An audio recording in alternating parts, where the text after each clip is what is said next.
সেই দিন আমার সন্দেহ আরো গভীর হলো যেই দিন দেখলাম সিয়াম দুটো শাড়ি কিনে এনেছিল। আমি ওর আলমারি খুলতেই দেখি একটা প্যাকেটে তাতে দুটো শাড়ি আছে। ভেবেছিলাম হয়তো আমাকে সে সারপ্রাইজ দিবে, তাই লুকিয়ে রেখেছে। তাই আমি শাড়িগুলো দেখে আবার আলমারিতেই রেখে দিলাম। একটু খুশিও হয়েছিলাম বটে, কারণ বিয়ের পর থেকে সিয়াম আমাকে এরকম উপহার নতুন দেয় না। বিয়ের পরে আমার যতবারই জন্মদিন এসেছে সে আমার পছন্দের কালারের শাড়ি অনেক বাড়িয়ে দিয়েছে, কিন্তু এবার কেন জানি ব্যাপারটা পুরো অন্যরকম হয়ে গেল।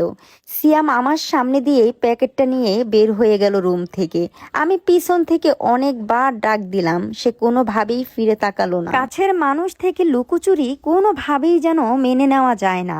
আমি তখনই ভেবেছিলাম সিয়াম আমার থেকে মুক্তি চায়। সে হয়তো কোনোভাবে আমাকে বলতে পারে না কতদিন হয়ে গেল আমার চোখের দিকে তাকায়নি, তার কোনো হিসাব নেই। রাত বাজে 1টা, সিয়াম এখনো বাসায় আসে না। ও এমনিতেই এত রাত কখনোই করে না। আমি যতবারই ফোন দিচ্ছি বারবার সুইচ অফ পাচ্ছি। রাত যখন 2টা বাজে তখন দেখি সিয়াম বাসায় আসলো। আমি হাতের দিকে তাকাতেই দেখি প্যাকেটটা তার হাতে নেই। না, আজ আমি সিয়ামকে বলবই সিয়াম আমার কাছ থেকে কি চায়। এই ভেবে ভেবে সিয়ামকে বললাম, আচ্ছা সিয়াম, তুমি আমার কাছ থেকে কি চাও? আমি কিন্তু তোমার এগুলো দেখে দেখে বিরক্ত হয়ে যাচ্ছি। সিয়াম কথাটা শুনতেই আমাকে বলে উঠলো, আচ্ছা এখন কি এসব বলার সময়? তখন আমিও তাকে বলে উঠলাম, তাহলে আমি কখন তোমাকে জিজ্ঞাসা করব? তারপর আমি তাকে জিজ্ঞাসা করলাম, আচ্ছা শাড়িগুলো কার জন্য ছিল? কথাটা শুনতেই সে রেগে গেল। এমন রাগ আর আমি তার চোখে মুখে কখনোই দেখিনি। তারপর সিয়াম আমাকে বলে উঠলো, কারো প্রয়োজনীয় জিনিস হাত দেবার আগে আগে কারো কাছে পারমিশন নিতে হয়, সেটা কি জানো না? আমি অবাক হয়ে তাকিয়ে আছি আর ভাবছি এতদিনও আমার মাঝে আর ওর মাঝে কারো শব্দটাই রয়ে গেছে। আমি নিতান্তনই খুব অভিমানী, কিন্তু ঝগড়া খুবই কম করতে পারি। আমি কেন জানি বেহিয়ার মতো সিয়ামকে আবারও প্রশ্ন করলাম, শাড়িগুলো কার? সে আমার প্রশ্নের উত্তর না দিয়েই ওয়াশরুমে চলে গেল। বাহিরে বৃষ্টি নামছিল, আমি তাতে ভাঙনের শব্দ পেয়েছিলাম। 9 বছরের তিল তিল করা বিশ্বাস ভাঙনের শব্দ, ভালোবাসা ভাঙার শব্দ, আস্থা ভাঙার শব্দ। তারপর সিয়াম ওয়াশরুম থেকে বের হয়ে শুয়ে পড়লো। আমি জিজ্ঞাসা করলাম, খাবার খাবে না? সে উত্তর বলল, না, খেয়ে এসেছি। তারপর আমি বললাম, আমি তো না খেয়ে বসে আছি তোমার জন্য, আর তুমি খেয়ে এসেছ।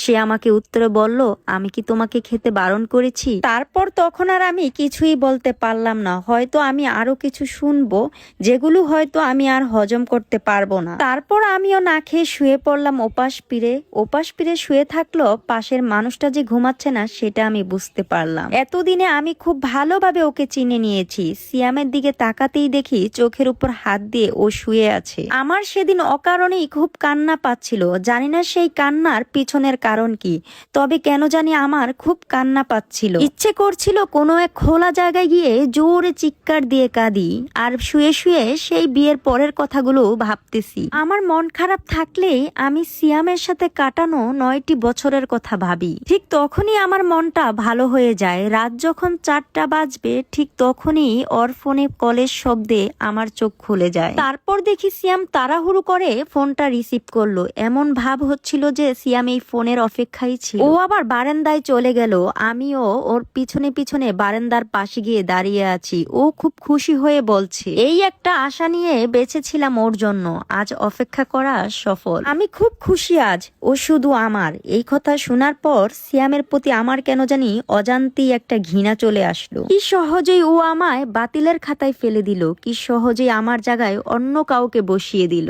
9 বছরের সিয়াম আমার কাছে মহান হয়ে গেল, আজ এক মুহূর্তে আমার কাছে কেন জানি খারাপ মানুষে পরিণত হলো। আমার পক্ষে ওর সাথে থাকা আর সম্ভব নয়। আগে জানতাম 3বার তালাক বললেই সম্পর্ক ভেঙে যায়। হয়তো সিয়াম আমাকে তা বলেনি, কিন্তু সে যেহেতু রাজি, এর মানে মন থেকে সে আমাকে দূরে সরিয়ে দিয়েছে। যেখানে শুধু অবহেলায় বর করে রেখেছে, সেখানে আমি কিসের আশায় বর করে থাকি? এই ভেবেই আমি বাড়ি থেকে বের হয়ে গেলাম। আমার শাশুড়ি মা তখন ঘুমায়, আমি আর তাকে তখন জাগাইনি। আমার শাশুড়ি মা হয়তোবা শুনলে খুশি হবেন। আমি আমার সাথে কিছুই আনিনি, শুধু ফোনটা আর 9 বছরের স্মৃতিগুলোই শুধু নিয়ে আমার বাবার বাড়ি চলে আসলাম। সিয়াম বলেছিল ডিভোর্স পেপার পাঠিয়ে দিবে, কই এখনো দিচ্ছে না। তবে সে এখনো আমাকে একবারের জন্য খোঁজার চেষ্টাও করেনি। জানি না আমার এই গল্পটি আপনাদের কেমন লাগবে, আশা করি ভালো লাগবে। যদি ভালো লেগে থাকে লাইক কমেন্ট শেয়ার করে পাশে থাকবেন। আল্লাহ হাফেজ।